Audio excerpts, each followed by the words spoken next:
What happened next is shocking. But this story for sure, a Texas teenager sharing a deeply personal story tonight of dying, seeing Jesus, and then coming back to life. And he is describing what he saw and heard during those minutes without oxygen.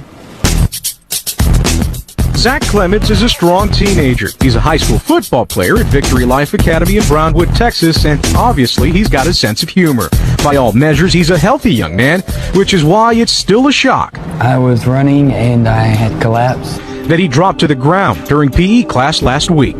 Not sure why. It was a sudden cardiac arrest, according to his doctors.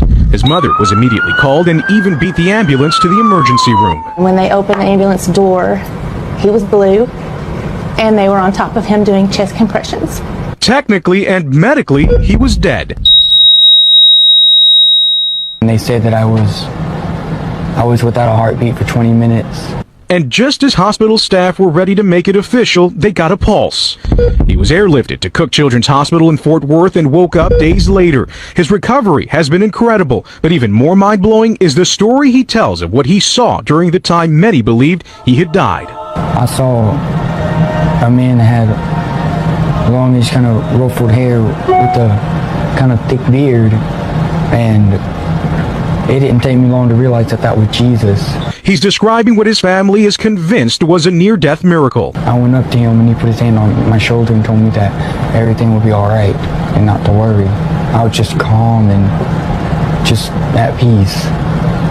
The cynics out there will say, you've seen too many movies. And for him to wake up and tell us something that he experienced like that, it's just, I mean, you can't explain it. It's not humanly possible to explain it. Billy Clements is the teen's father. He says accepting his son's experience as a miracle is the only thing that makes sense. And that's what we're standing on. That was a rhema word from God that we got, and we're going to hold on to that. Do you think this is something that might strengthen your faith?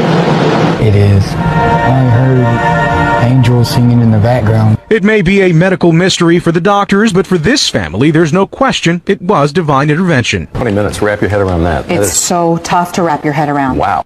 If you know God is still doing miracles, follow or subscribe for more. And if you need a miracle, jump on my live streams on Monday nights.